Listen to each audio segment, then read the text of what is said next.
Beberapa minggu setelah pesan tegasnya untuk Leo, Avalanche mulai merasakan dampaknya. Media hiburan tak berhenti menulis gosip tentang mereka. Judul-judul sensasional bermunculan di mana-mana. Pasangan baru industri film, Avalanche dan Leo, food truck cinta, bukti seriusnya lo, dingin di depan kamera, mesra di belakang layar. Setiap kali membaca berita itu, Avalanche hanya bisa menghela napas. Bahkan, beberapa penggemar fanatik Leo mulai menyerang di kolom komentar. Menuduhnya jual mahal, menuduhnya sok suci. Sampai akhirnya, puncaknya tiba. Di konferensi pers film barunya, puluhan wartawan menyerbu, bertanya hal yang sama berulang-ulang. Avalanche, apakah benar Anda punya hubungan spesial dengan Leo Alexander? Apakah benar Leo sering mengirim food truck untuk Anda? Apakah hubungan ini akan berlanjut ke tahap lebih serius? Sorot lampu kamera menyilaukan wajahnya.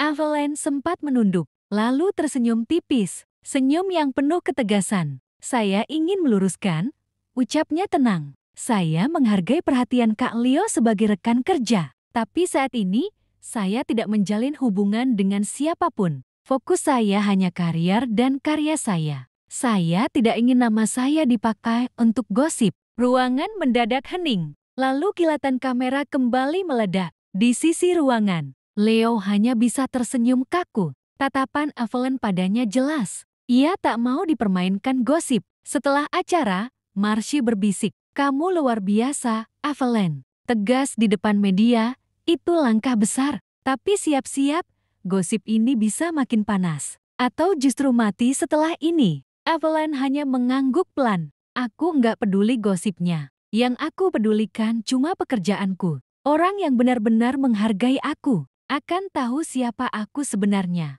Malam itu, Avalanche merasa mantap. Ia bukan lagi gadis yang dulu lari dari rumah karena luka masa lalu. Ia kini seorang artis yang tahu cara melindungi dirinya. Di ruang keluarga rumah besar itu, Rosalina duduk menatap televisi. Wajah Avalanche memenuhi layar. Cantik, tegas, dan penuh percaya diri. Air mata Rosalina menetes. Ia menekan tombol pause, menatap wajah putrinya yang tersenyum tipis di layar. "Putriku, kamu begitu mirip ayahmu," bisiknya lirih. Ada bangga yang besar, tapi juga rasa bersalah yang menghantam dadanya. Ia ingin memeluk Avalanche, tapi gengsi menahannya. Ia ingin Avalanche pulang dengan kemauannya sendiri. Di lantai atas, Anya Sophie menatap layar ponselnya. Potongan video konferensi pers Avalanche viral di media sosial. Komentar membanjiri layar. "Avalanche makin keren, fokus karier, nomor skandal. Kasihan Leo ditolak." Tapi Avalanche memang benar. Cowok kayak Leo harus belajar, nggak semua cewek bisa ditaklukkan. Anya menggertakkan gigi. Ia adalah fans berat Leo Alexander. Kamar tidurnya penuh poster sang aktor. Dan kini, idolanya terang-terangan menyukai Avalanche. Kakak tirinya sendiri. Kenapa harus dia? Gumamnya kesal. Kecemburuan menyesakkan dadanya. Namun di balik iri itu, ada secuil penyesalan. Seandainya dulu hubungannya dengan Avalanche tak seburuk itu, mungkin ia bisa dengan mudah memintanya memperkenalkan Leo. Anya menatap layar lama, lalu menutup wajah dengan bantal. Amarah, iri, dan sesal bercampur jadi satu. Di kamar bayi, Rosalina kembali menatap foto Avalanche. Tangannya bergetar mengelus foto itu. "Kapan kamu pulang? Nah, Mama rindu sekali." Sore itu, Leo baru saja pulang dari syuting. Tiba-tiba pesan masuk dari ibunya. "Pulang sekarang.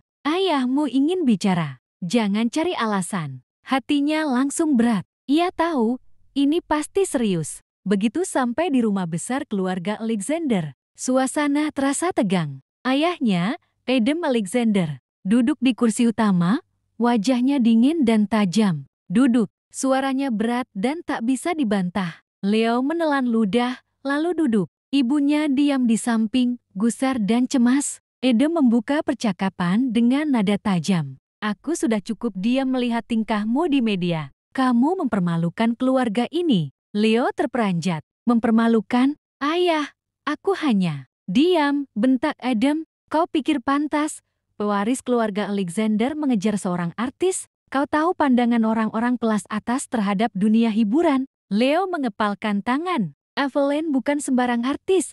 Ayah, dia berbakat. Cukup, potong Adam. Aku tidak peduli seberapa berbakatnya dia. Mulai besok, kau hentikan semua kontak dengannya. Kau kembali ke London, lanjutkan kuliahmu. Setelah itu, kau masuk ke perusahaan, titik. Leo terdiam. Wajahnya memerah, antara amarah dan kecewa. Ayah, aku tidak bisa terus hidup dengan pilihan orang lain.